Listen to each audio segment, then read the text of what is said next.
je me viens titiller, quoi. Non, mais les Français tiennent tellement à leur langue que quand vous l'écorchez un petit peu, ils sont au bord de l'apoplexie. Alors qu'en Amérique ou en Allemagne, quand vous faites une faute, on vous dit juste go on, all is fine, go on. C'est vrai. On vous encourage avec vos fautes. Du coup, vous osez vos fautes et vous allez les franchir, les améliorer. En France, on vous dit, oh là là, tu te rends compte de cette faute du subjonctif?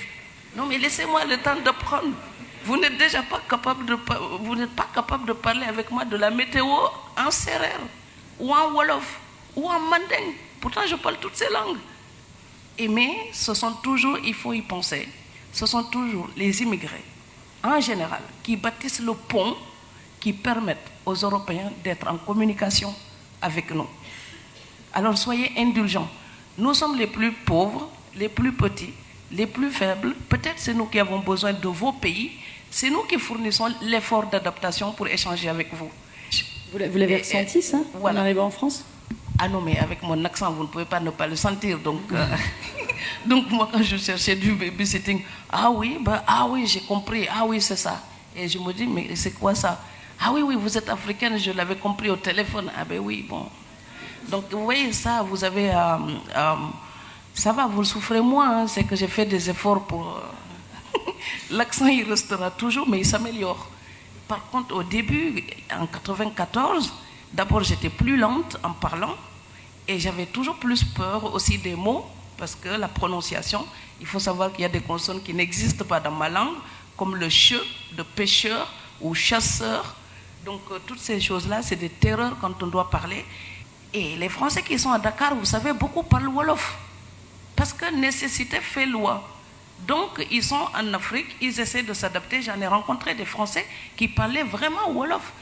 Et donc, ce sont doublement mes compatriotes. Mais les vrais Français sédentaires qui sont ici, si jamais vous dites pêcheur au lieu de pêcheur, avant de pouvoir vous excuser pour expliquer que dans votre langue, le che est une torture machiavélique faite à l'humain, il vous a déjà regardé comme une chèvre. Non, mais chez Hugo, on parle comme Yourcenar, sinon on est juste un animal. Et c'est pour ça que quand je vais dans les banlieues, j'encourage toujours les gens. L'éducation, c'est la clé. Ce n'est pas seulement le passeport ou le visa, c'est vraiment l'éducation. Donc j'ai publié ici avant d'avoir la nationalité française. Et comme j'étais en révolte, je me souviens à l'époque, le médiateur de la République, je lui ai envoyé mon livre qui s'appelait La préférence nationale. Et je lui ai dit, heureusement, sur le territoire de la littérature, il n'est point besoin de nationalité. Il vous a répondu? Ah mais il ne répond pas, mais c'était la claque, j'avais besoin de l'envoyer. Parce qu'on ne me reconnaissait pas encore française, mon cerveau l'était depuis très très longtemps. Et c'est ça le vrai passeport, parce que tous les amis que j'ai eus, souvent, ce sont des gens qui m'ont appris à découvrir la culture, à découvrir des villes, qui m'ont rassuré aussi. Parce que vous savez, c'est très facile de dire « Ah, ils sont tous racistes ». C'est tellement faux. Mais c'est tellement faux parce que si c'était vrai, je ne pourrais pas aller acheter ma baguette de pain et rentrer vivante. Donc c'est totalement faux. Mais c'est l'angoisse qui nous fait dire ça. Parce que si vous rencontrez 100 personnes formidables dans la semaine et que le samedi soir vous rencontrez le demi-euro, qu'il vous dit que tous les malheurs de la France, c'est à cause de vous, vous pensez qu'on vous déteste. Parce qu'on se souvient des chiffres et très peu des caresses. Alors vous savez quoi? Caressez-nous davantage.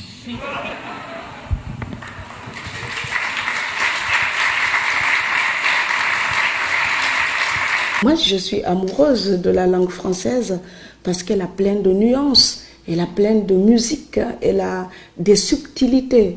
Je pense que ce que nous disons, les sujets que nous abordons peuvent être intéressants. Mais ce n'est pas seulement le sujet qui compte, c'est la manière de raconter une histoire. Finalement, une histoire de femme de ménage. Au XVIIe siècle, il y avait le journal d'une femme de chambre. Qu'est-ce que je peux raconter de plus important que ce livre-là? Ça a déjà été fait. Tout ce qu'on raconte, ça a déjà été raconté d'une manière ou d'une autre par des gens. Et c'est notre façon de raconter ça qui est intéressante. Et c'est la langue qui le permet. Et moi, j'aime bien la citation justement de Marguerite Yourcenar, puisqu'on est chez elle, dans les mémoires d'Adrien. Il dit « quoi qu'on fasse, on reconstruit toujours le monument à sa façon, enfin à sa manière. Mais c'est déjà beaucoup de n'employer que des pierres authentiques. En jouant avec la langue française, on arrive à se fabriquer toujours des phrases authentiques. Il suffit de mettre des mots, de les changer de place selon son tempérament à soi pour sortir une langue française qui nous est personnelle et qui dit nos émotions à nous, même si le sujet a été déjà 100 000 fois traité. Je pense qu'on n'invente rien de nouveau. Par contre, on invente notre propre manière de sentir et de dire. Je remercie mes enseignants dans tous mes livres. Et vous pouvez raconter comment vous êtes allé à l'école? Trop marrant, vous passiez par la porte de derrière. Elle va me faire pleurer. Non, je suis toujours émue quand je raconte ça parce que j'ai une peur rétrospective à l'idée de rester analphabète. Et c'est vraiment vrai. Donc il m'arrive d'y repenser encore. Oui, l'école primaire était en face de chez mes grands-parents, comme je raconte dans ce livre, et le jardin de ma grand-mère était juste derrière l'école primaire. Et donc quand je l'accompagnais au jardin, quand elle était bien occupée, eh bien, je m'échappais et puis je partais à l'école primaire. Et je m'installais à la table au bout là-bas de la travée. Et donc tout ce que l'instituteur demandait aux élèves de faire, eh bien moi je faisais, alors que je n'étais pas inscrite. Donc il me renvoyait et dès qu'il revenait, je revenais. Il me renvoyait, je revenais. Mais les enfants sont conformistes. Moi je voulais juste être comme mes copines. Elles chantaient des choses en français, je voulais juste comprendre et partager avec elles. Et donc à force de me renvoyer, je vous raccourcis la chose, à force de me renvoyer, un jour, il m'a attrapé par la main, il m'a amené chez ma grand-mère et il lui a dit, donnez-moi ces papiers, je l'inscris. Donc l'année suivante, eh ben, ma grand-mère, enfin, l'enseignant l'a convaincue. Ma grand-mère a dit, au moins, si elle va à Dakar, elle pourra reconnaître les rues et les bus. Et l'enseignant a dit, têtue comme elle est capable de nous faire un certificat d'études. Donc voilà, je suis toujours là en train de chercher mon certificat d'études, mais avec plaisir. Si on va à la définition linguistique, francophone étant tout ce qui est écrit ou dit en français, c'est tous les Français, tous les Sénégalais qui écrivent et toutes les personnes du Québec, de Belgique qui parlent français. Donc à ce titre-là, on ne peut pas dissocier un Sénégalais d'un Français ou d'un Belge pour leur écriture, si c'est simplement la question du langage. Maintenant, je pense que selon des situations, le terme francophone renforce ou renferme l'idée de ressortissants de colonies de France.